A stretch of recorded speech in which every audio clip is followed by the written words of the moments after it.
stuff in bars. Who thought this was going to work? Well, here we are. We're doing it. We're really excited about this year. We've got a full schedule already. You'll note that we've moved it to the second Mondays. You figured that out because you're here. James has been bugging me to do this so we can get city council people here, and they're showing up, starting to show me. That was a great idea. And also it allowed us to start in September, so we can expand the year a little bit, not run into 3-day weekends. So we've got a full schedule for May. A lot of our presenters are here tonight.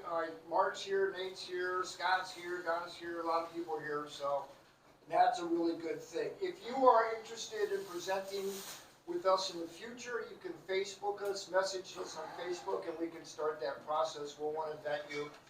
We actually have a board now, so we've got a group of people working on this together, which really helps us manage it better. They made me get a haircut.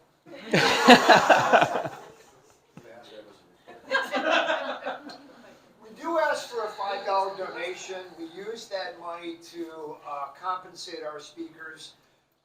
It's just really a gesture.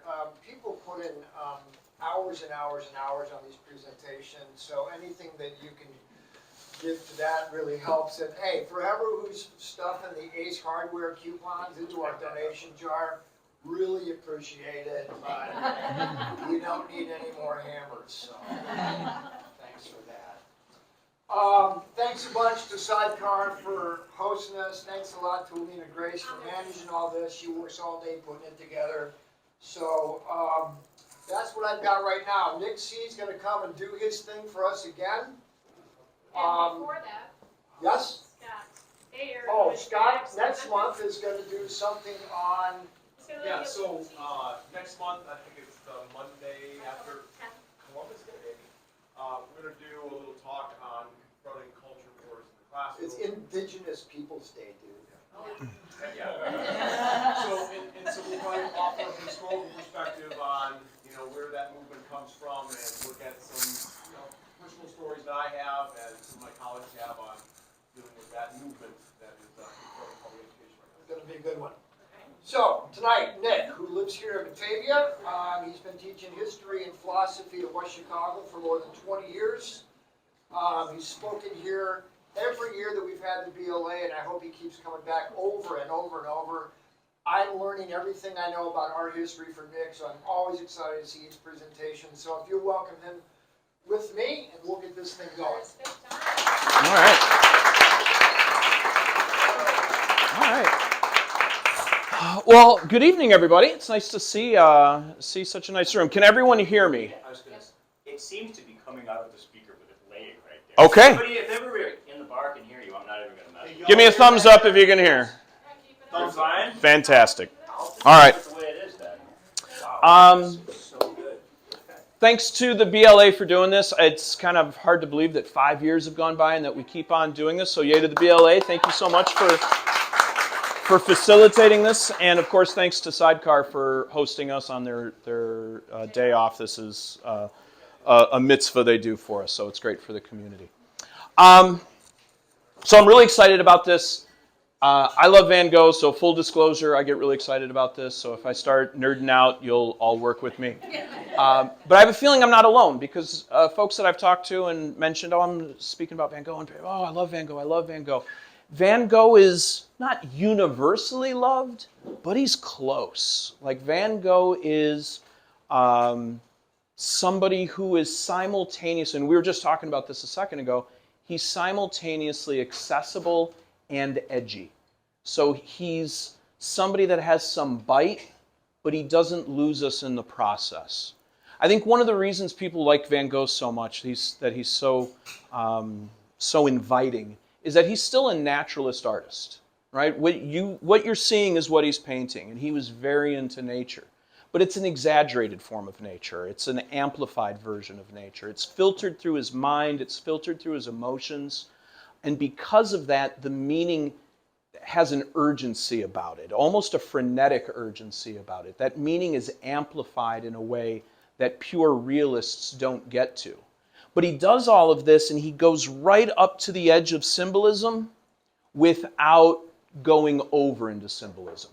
So the people that get turned off by the moderns and even get turned off by people moving towards modern art can get up to Van Gogh. And so he's simultaneously very accessible, but he's got that urgency that I think speaks to so many of us. And I think that's one of the reasons we just respond so well to Van Gogh.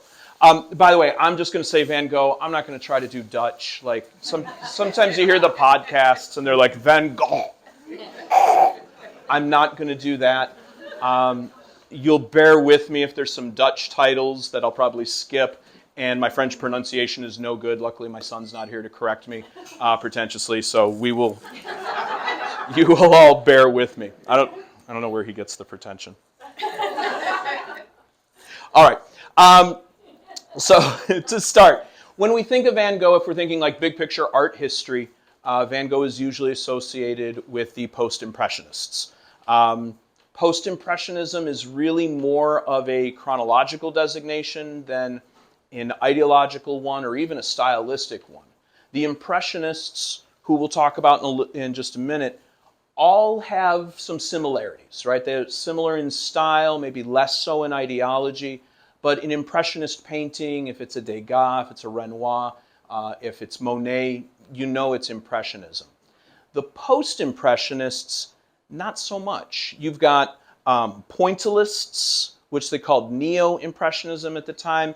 You've got Lautrec, whatever he's doing counts. Papa Cézanne, maybe the one who maybe initiated so much of this style. So there's so much going on with the post-impressionists that they're all just sort of lumped together as a designation, almost as a bridge between the Impressionists and before we get to the moderns. And Van Gogh is usually lumped in with these guys. What is our hope for tonight then is to contextualize this. So the post-impressionists, as I said, it's not a distinct style. There is importance of color, but unlike the impressionists, there tends to be distinct line use. There tends to be distinct block forms. And this is probably the big move, it's not supposed to be naturalistic. It's not a window to the world. It's bordering on the symbolic. They want to get to the essence of things. They want to get to the deeper meaning behind the visual experience. And that's something Van Gogh is going to struggle with individually. They did exhibit with Impressionists in the beginning, but more of them were exhibiting with the independents. So we'll talk about some exhibits that happened in 1886 in just a moment. This is a Gauguin piece. It's the same, in fact, we were just talking about this cafe as well, that is maybe more famous in a Van Gogh painting, but Gauguin, and during his time in Arles, also painted the same cafe. And we'll see some examples of that, of different painters painting sometimes the same exact pieces. What I'm hoping we can do this evening is explore this vast change in style in Van Gogh in what is admittedly a ridiculously short amount of time. In 5 years, Van Gogh's The Potato Eaters, some people really like this. I'm not among them. I mean, I kind of appreciate what he's up to. It's not for me, but some people really do like The Potato Eaters. But that accessibility and that sensibility that Van Gogh has evolves, and that's what I'm hoping we can explore tonight. I'm hoping most of us are familiar with Starry Night and The Bedroom at Arles and some of those more famous Van Gogh paintings, and we'll take a brief look at some of them at the end. But it's my hope to try to explore the idea of how he got from here to there, the synthesis of styles that then became his unique style. If anybody had a chance, I don't know if they went to the Art Institute recently, the Van Gogh and the Avant-Garde Landscapes. It was a great exhibit. I went with my parents who are here. That was fun. I still go to the art museum with my mom and dad. That's true. they were doing pretty much the same thing in terms of there's this 2-year period in Paris where Van Gogh just is a sponge of styles, and he's trying out all of these different versions. So that was a great exhibit if you had a chance to see it. I know we're going to talk about paintings, but we have to talk about literature very briefly, so you'll bear with me on this. Van Gogh was incredibly well-read. He was an incredibly bright guy. He spent a lot of time alone, and he spent a lot of time reading. And I think it does us well to remember the context, not just of Van Gogh's artistic style, but Van Gogh's intellectual life.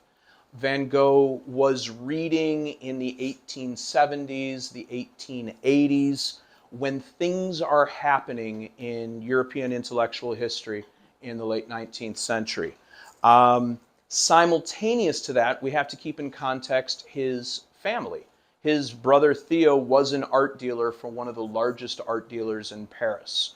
So while Van Gogh is learning to paint and absorbing all these styles, he's also absorbing the literature of the Parisian art scene in the 1880s. He's also absorbing the art world, the business side of it, through his brother. And although he never saw much financial success during his own lifetime, he was in that world from the beginning because of his brother's employer, and their uncle actually owned the firm for a while. So there was some nepotism in getting him the job. In terms of the literary output, and it seems as if the poets, the authors were right on the front end of this, maybe even more so than the artists.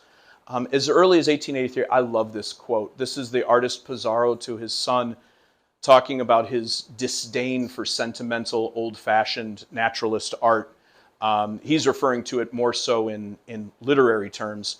The most corrupt art is the sentimental, the art of the orange blossoms which makes pale women swoon. That was the bottom of the barrel for Pizarro. There's something in the air. Van Gogh is reading these pieces. In a letter to his brother Theo, he's talking about reading Maupassant. And he says, "It's beautiful. Have you read the preface explaining the freedom of the artist has to exaggerate, to create in a novel more beautiful, simpler, more consoling nature, and explaining what Flaubert's phrase might have meant, talent is long patience, and originality is an effort of will and intense observation." Maupassant is an author who's not going to quite get into the decadent literature like a Rimbaud or a Baudelaire, but he's going to move past the naturalism and realism of like Zola. So Maupassant's like a bridge between these two styles of social realism and the decadent poetry and novels of pure art for art's sake. And these are the people Van Gogh's reading. So when he begins to make his art and when his style begins to evolve, this is what's in his head. This is his intellectual background that he's trying to, and I think Maupassant is such a great example of this, because Van Gogh's never going to go here, but he's going to move well past the naturalism and realism of a Zola, for instance. All right, I think that's it on literature. Back to art. Okay. Stylistically, Van Gogh comes from the Netherlands,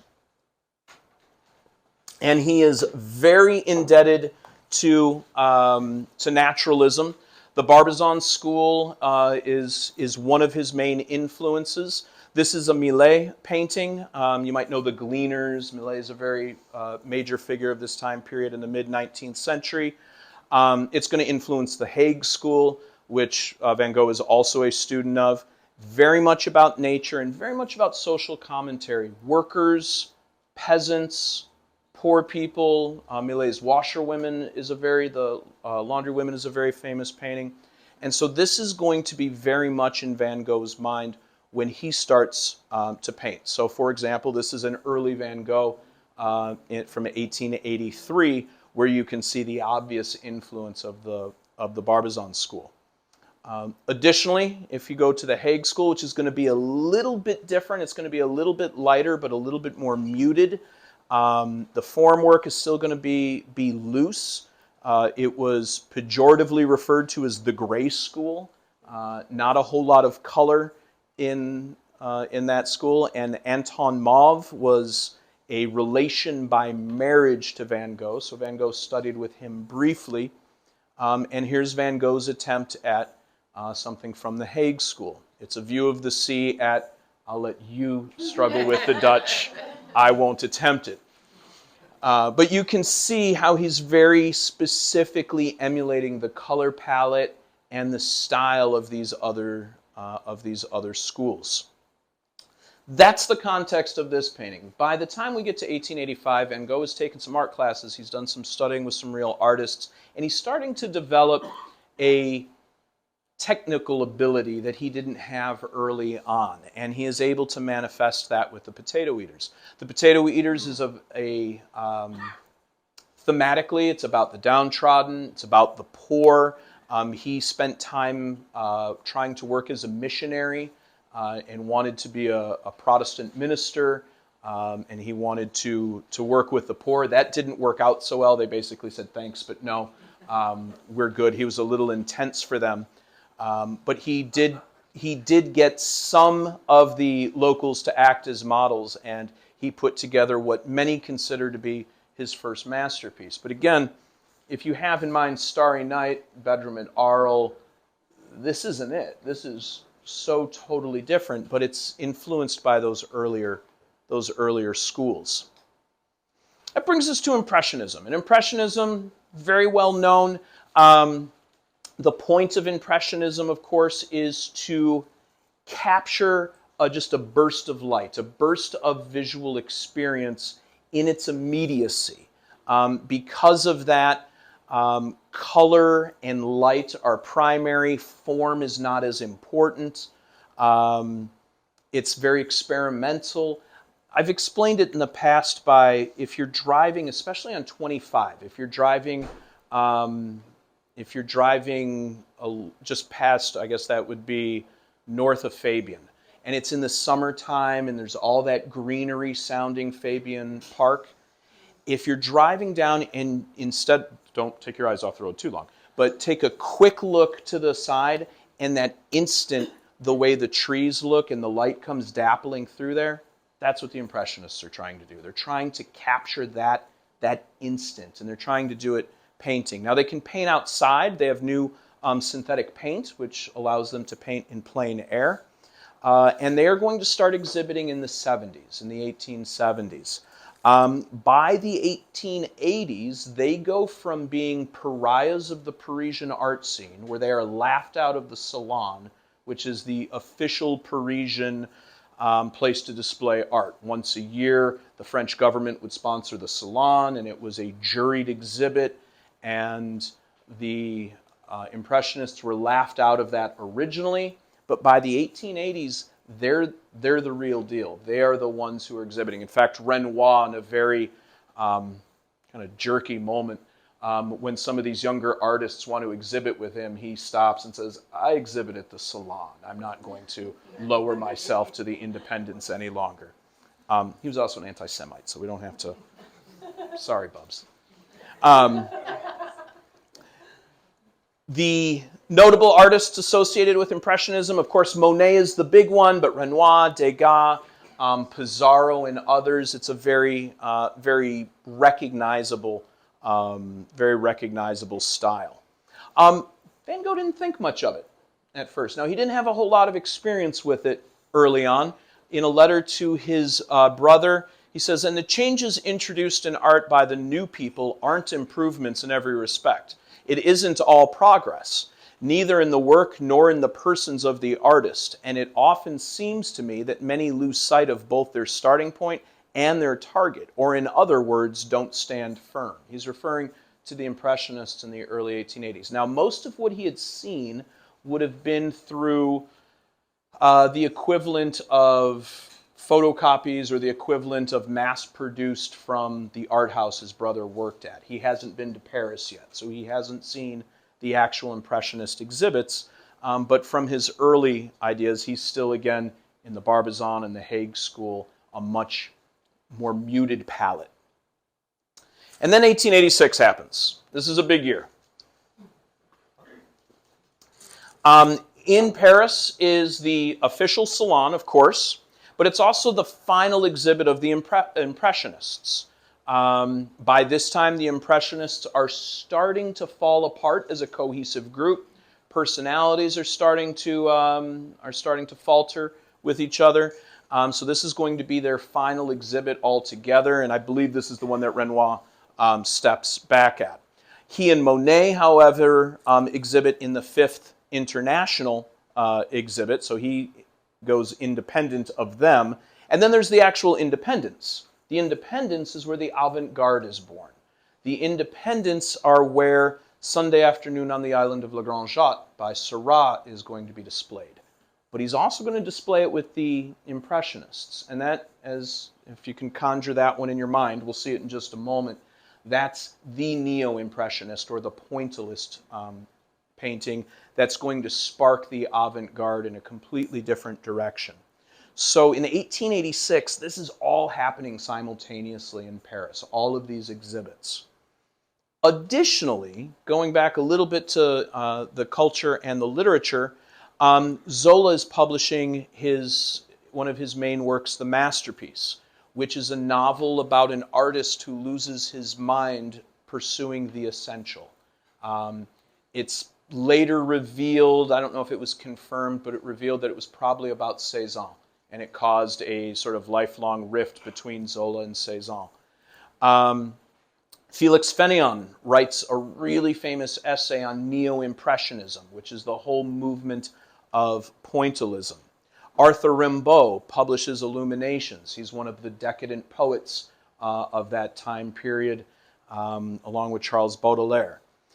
Dostoevsky and Tolstoy are first translated into French. So now you have sort of that existentialist Russian literature filtering its way into Paris as well.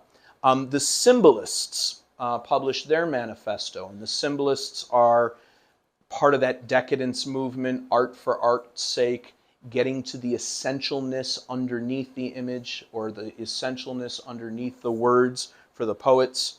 And then Nietzsche is publishing at this time as well. Now, I don't know if it's published in French yet, but Beyond Good and Evil is published for the first time in 1886 as well.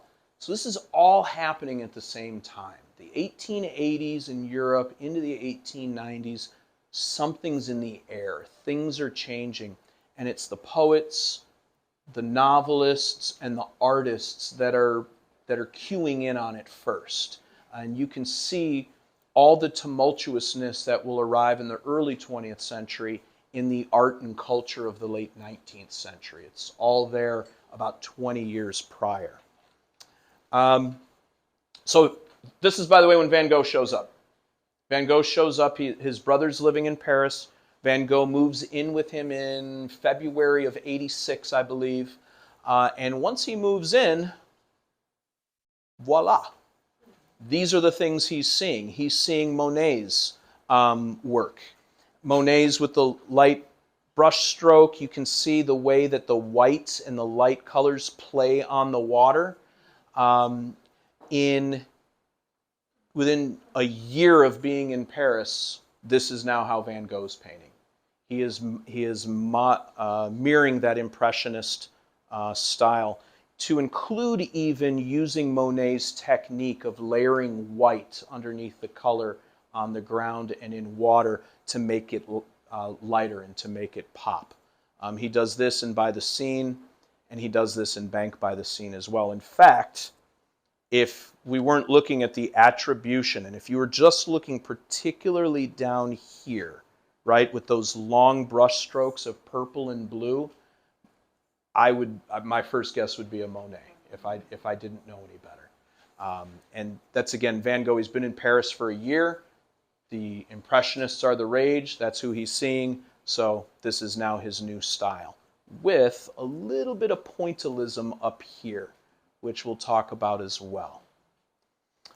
So, a couple of years later, in a new letter to Theo, and that's his capitalization. color expresses something in itself. One can't do without it. One must make use of it. So he is right on the verge of adding that to his color palette. He's right on the verge of moving away from the potato eaters. As far as color goes, I don't want to get too heavy into theory here, but Van Gogh was also reading Charles Blanc's color theory, which is based on the work of Delacroix. Delacroix is an early 19th century, considered a romantic painter, meaning of the romantic period, and the use of complementary colors, right? So red and green and yellow and blue, yellow and purple, blue and orange, and the idea of the complementaries adding something and making, again, the colors pop. And that theory was laid out in one of its earliest forms by Delacroix, but Van Gogh's going to be reading Charles Blanc's explanation of that color theory. So add on to the symbolist movement that he's reading in Maupassant, add to all the exhibits he's going to and seeing the Impressionists and the beginnings of Neo-Impressionism, and now add the color theory that's all happening at once. And Van Gogh is soaking all of this up, and it's all being added to the bouillabaisse of his own style. I think you can really see the style of his evolution in 3 years' worth of self-portraits.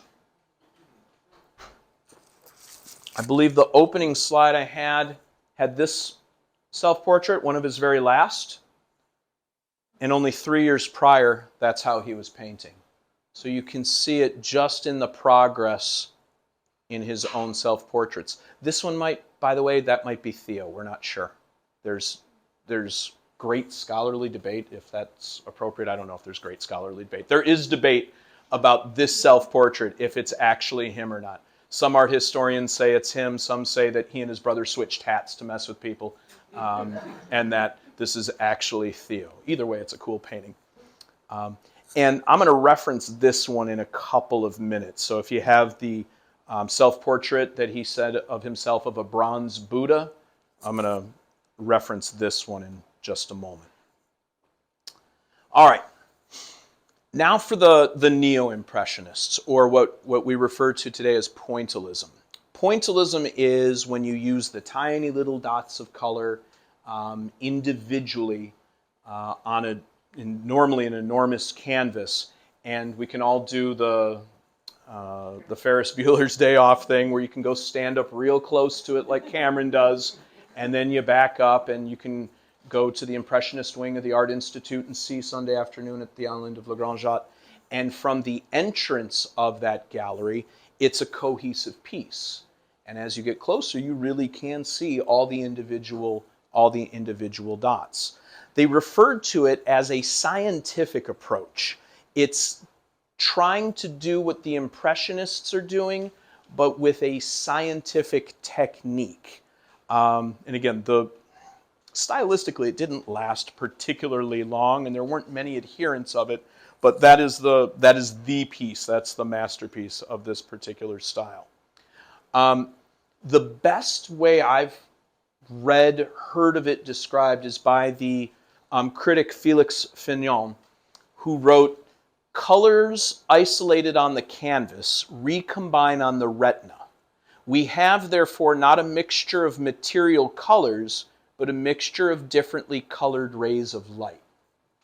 Right? So instead of the colors being mixed on the palette and the pigments intermixing to create a color, the colors are left individual, but they're so densely packed, it's the reflection of the light and the way they recombine in your eye, optic nerve, and brain that recreates the appearance of that cohesive color, as opposed to the pigment being combined on the painting itself. It's a really, I think, concise way to describe what pointillism is.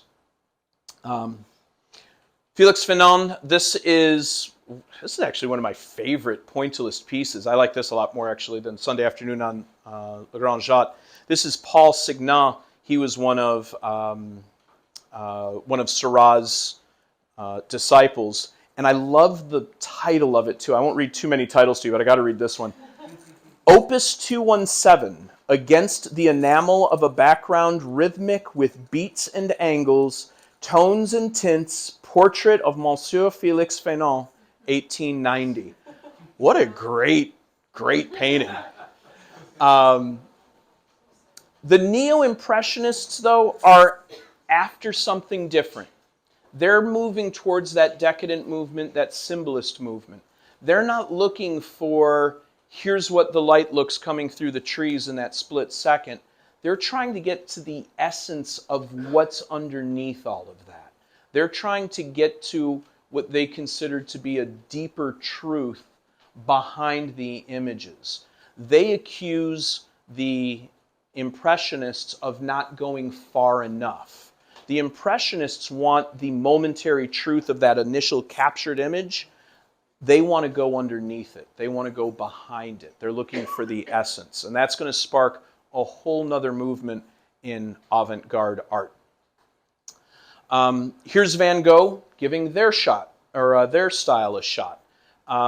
Here is outskirts of Paris with a peasant shouldering a spade, and you can see the very specific use of that dot pointillist style, particularly in the trees and the grass and even the figure below. And this is 1887. I think it's interesting that he, just 1 year before, he was stylistically nowhere near being able to do that, even though thematically his interests were exactly the same. This is also on the outskirts of Paris with a lone worker.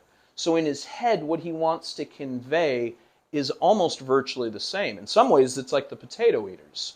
But stylistically, that year in Paris made all the difference in the world in bringing us to the Van Gogh that we all recognize.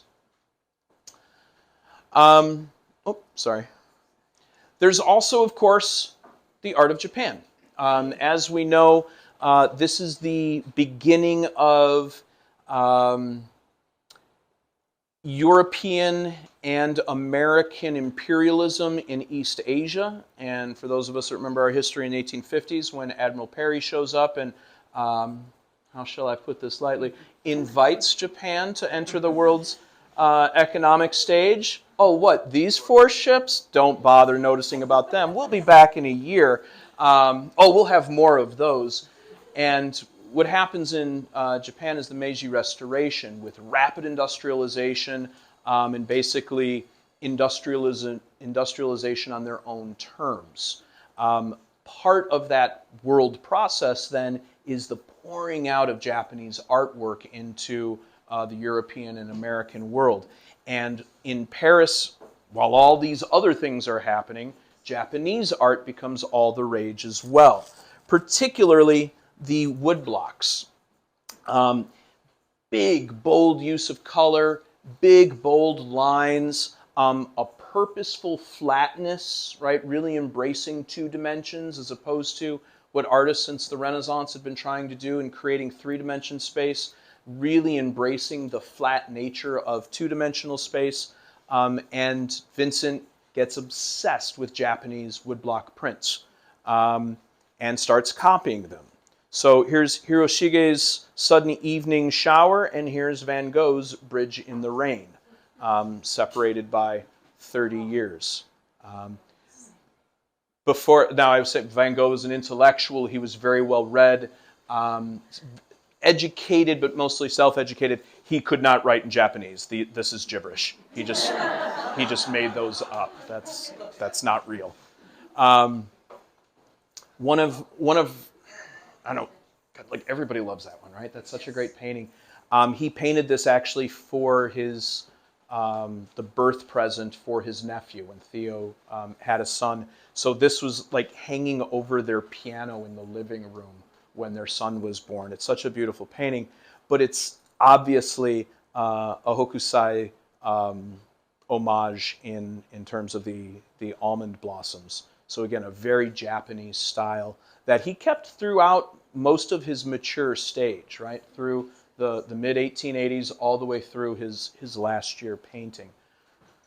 So throw that into the mix, right? So we've got the Hague School, we've got the Barbizon, we've got now the beginnings of Impressionism, we've got Delacroix's color theory, we've got all the symbolism he's reading, although not quite full symbolism, more Maupassant style symbolism. And now we're going to throw in the Japanese woodblocks as well. And that's all going to swirl in his mind as he's developing his own iconic style. All right. Now we get to the group that he's probably most closely associated with. These are the avant-garde. Cloisnoism, which I always mispronounce, so you'll forgive me on that. What a cloisonne is, it's like the little metal solder work that separates, sometimes it's colored glass, sometimes it's rocks, like you would make with a mosaic.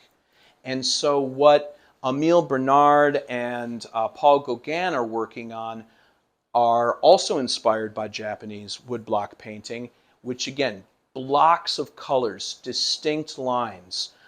Take the Impressionism and totally reverse it. They don't want blended loose brushwork. They want super bold, dark lines. They also hate the pointillists. I don't think so much because they disagreed with the style, but Gauguin got in a fight with Seurat over studio space, and from there, pointillism was dead. Anybody who talked about pointillism was on the outs, and Gauguin was kind of the leader of this group. They want, though, to really get into the essence. This is not about any individual people. This is about peasants in Brittany as a concept. They aren't interested in conveying the real world.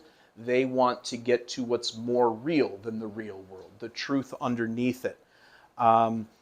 As such, they're going to be more about painting from memory or imagination. In fact, painting in plein air, painting the real world will only get in the way of that. So one has to access those deeper truths from one's mind or imagination and be able to put it together that way. And so Van Gogh starts hanging out with these guys too. He hangs out with them in Paris, and then, as I'm sure you all know, it's Gauguin that he has the house in Arles with, that he spends a very tumultuous near year with, I think from February to right around Christmas, if my chronology is correct, of 1888. So if you can conjure the bronze Buddha self-portrait in your mind that we looked at a moment ago, before they moved into the house in Arles, they had all basically been writing to each other and trading some paintings back and forth. And remember, Theo, his brother, is an art dealer. And although Theo's firm is now really selling the Impressionist pieces, because that's what's selling, Theo has an affinity for the avant-garde. In fact, his employers eventually let him have, it's the equivalent of a landing. Like he got like half a flight upstairs where there's a little opening. He got that little corner to display some of the avant-garde art at the gallery he worked at. So Theo is in the middle of all of this, and Theo is moving paintings between these people. Theo is selling paintings for Gauguin, who's again probably the biggest name and the leader of this movement.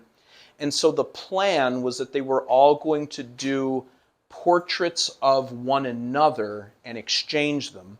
But Gauguin nor Bernard really felt comfortable painting the other person. So instead they paint self-portraits, but with little portraits of the other person behind them, which is kind of a jerk move. Right? Like, you're not good enough to paint directly, but I'll put a little sketch of you on the back. But the cool thing is, both of them are dedicated to Vincent. So these are both paintings that are then given to Vincent by their own dedication, and he signs it Les Miserables to Vincent. The miserable part was to himself. He was comparing himself to the main character in the Hugo novel. Van Gogh apparently preferred this one. It's that more Cloisonnism style with very distinct lines and the use of almost like that blue flatness on purpose to convey the essence. He thought Gauguin's was almost too realistic. And then so Van Gogh's attempt at this was his own, the bronze Buddha self-portrait in a style that he thought was more akin to Bernard. Now he knew Bernard back from the Paris days. But in Paris, he's still early on. For Van Gogh, this is a big move, just adding color in 1887. He's not ready to do this yet. But you can see Bernard is already using that block style. These are the bridges at Asnières, and these are from the same vantage points. They painted side by side while they were doing these paintings. They would go out every day. This is in a suburb of Paris. They would walk from their area of Paris. They would set up shop outside and do some paintings, and he and Bernard spent much time together painting. So these are the paintings of the same vantage point, but Van Gogh is still more in an impressionist, maybe neo-impressionist style, where Bernard is in the full-on avant-garde. That's 1887. Give Van Gogh a year, and now he'll incorporate their style. And so now these are paintings from Arles. This is Van Gogh's attempt at copying Louis Anquetin's same painting of the same cafe terrace. And you can tell we're starting to get into the Van Gogh style that we're all familiar with. But again, it's not entirely blocked out, but it's going to be much more bold lines and much more direct use of color than in his Impressionist or Post-Impressionist attempts. And something that's been going through his mind, putting together the concept. And for Van Gogh, the stars were symbolic and the night sky was symbolic. And so it's going to be a theme he's going to return to 3-4 times in what will be his last 2 years, because of course he dies in 1890. So we're only 2 years away from Van Gogh's death. This is now from his time with Gauguin. They are sharing the house in Arles. This is a little ironic because Van Gogh did not like painting from memory. He did not like painting from imagination. He wanted to paint what he saw, again, that exaggerated nature and filtered through his own emotion and ideas, but he still wanted to paint nature. And Gauguin really had to press him to avoid that. So these are paintings that they did not directly in nature, and Van Gogh was not pleased with the outcome. Gauguin actually had kind things to say about this painting, and the irony is, this is the only major piece that Van Gogh ever sold in his own lifetime. That sold at an exhibit the following year to a fellow artist who purchased it for the equivalent of what would be like a couple $1,000s for him. It was a few $1,000s equivalent. It was enough to keep him in art supplies for about a year. So Van Gogh's sold some very small pieces, traded a lot of pieces to other artists and art dealers for supplies or to put off paying rent. His brother really financed his whole lifestyle. But this piece he did sell, and he sold it legitimately for a few, the equivalent of a few $1,000s, which at the time was a few hundred. It was like 600 francs, I believe. Here's another piece that Gauguin makes him do from memory. So again, they're very similar. These were painted in the house in Arles. This is actually the more famous piece. The wind coming into Arles in the south of France. Van Gogh's piece isn't nearly as well known, but in some ways it's almost a copy. And Van Gogh disliked painting in this style so much and was so angry with Gauguin at this point, he added pointillist features to it after the fact as a direct middle finger to Gauguin because of his hatred of pointillism, which was really about Seurat anyway. So that's not as a well-known painting. While all of that's happening, Van Gogh is also a student of art history because, again, his family connections, his brother. These pieces are mostly done at Saint-Remy, the institution he was in for most of the last year or so of his life, where he didn't have as much access to the outside world, although he did have access to their courtyards. But what he did have were his prints. What he did have were his copies of the masters, like Millet, Delacroix, and even Rembrandt. So while in the institution, he would paint his versions of the masters from the past. So he was still connected to art history and the movement of European art even well before him, to include, or going back to the Dutch Golden Age with a Rembrandt. By the time we get to some of his iconic pieces, Van Gogh has now really developed a style and is very purposeful. And we're very fortunate, as I'm sure everyone knows, of having so many of the letters that were saved by his sister-in-law, Jo, and then translated and cataloged. And so you can read all the letters between he and his brother back to him, Van Gogh and Gauguin, Bernard, all of them. And so in one of those letters to Theo, he says, I'm trying now to exaggerate the essence of things and to deliberately leave vague what's commonplace. So these sunflowers, those aren't the sunflowers that are in front of you. They're the sunflowers that are in front of you as through his emotions. They're exaggerated. They're not symbolic, though. They're not the avant-garde. They're right on the cusp of that avant-garde. And I would argue that's what gives them the vitality. That's what gives them that sense of urgency. In a letter to Bernard, he writes, but in the meantime, I'm still living off the real world. I exaggerate. I sometimes make changes to the subject, but still I don't invent the whole of the painting. On the contrary, I find it ready-made, but to be untangled in the real world. So he's very purposefully not willing to go too far into symbolism. And in one of the kinder things Gauguin had to say about him is your sunflowers on a yellow background, which I regard as a perfect page of an essential Vincent style. And then Gauguin basically wrote to Theo afterwards and said, he promised me this painting, I should get it. So we'll take that as a compliment, I guess. Gauguin was not a nice person. The Night Cafe. In my painting of the Night Cafe, I've tried to express the idea that the cafe is a place where you can ruin yourself, go mad, commit crimes. That's what the cafe looked like, except it wasn't what the cafe looked like. The cafe didn't have, floating furniture. The cafe owner probably had legs. The lights didn't pulsate with maybe eyeballs. But it's still the cafe. It's not a creation of his mind. It's his exaggerated interpretation of what he sees. One of my absolute favorites of Pierre Tinguely, this was the art dealer. This was an art dealer who was a socialist, a really nice guy, would accept badly made paintings in exchange for easels and pigment. Van Gogh did this for him. You can see the Japanese prints that he's included as well in the background.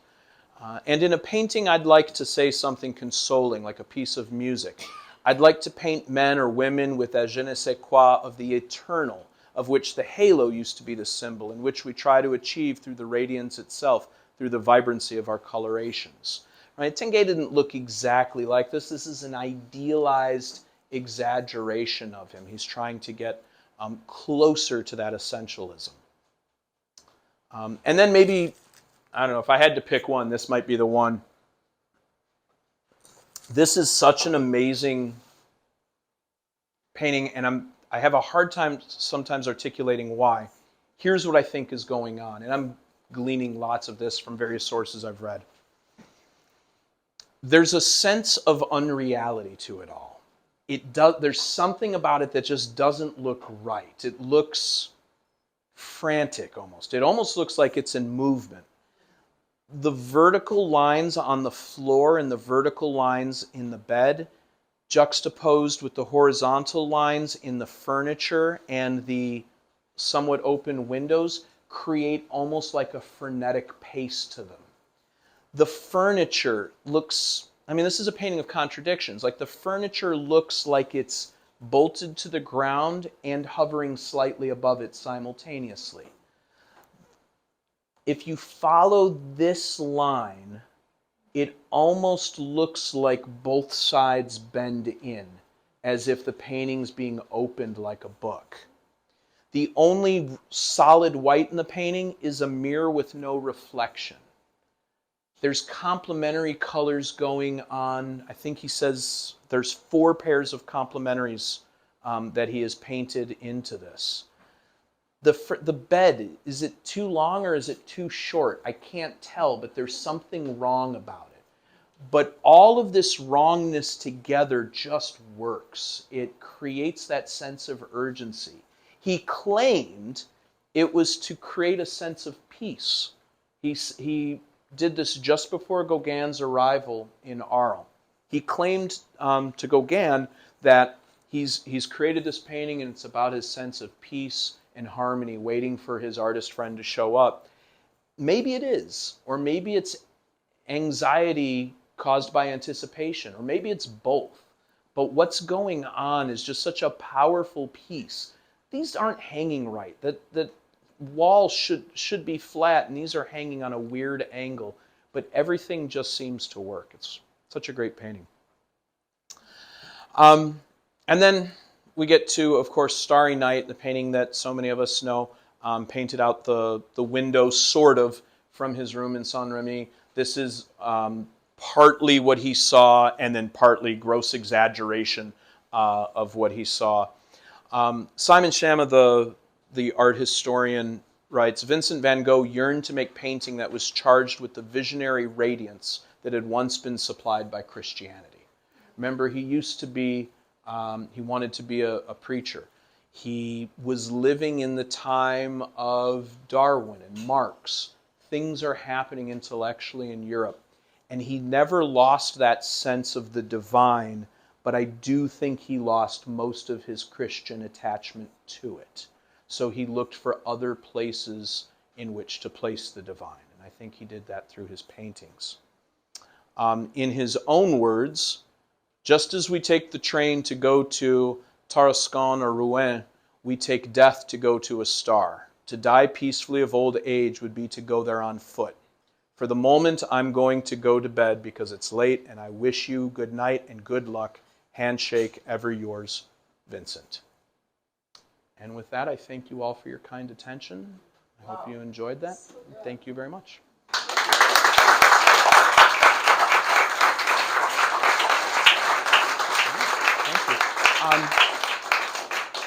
And if you're reading any of these sources, the endnotes and the footnotes refer to the letters by number, and then you can just plug the number in the search bar, and it takes you right there to the primary source, and it's all translated into English, which at least for me is essential. So, but there's the bibliography.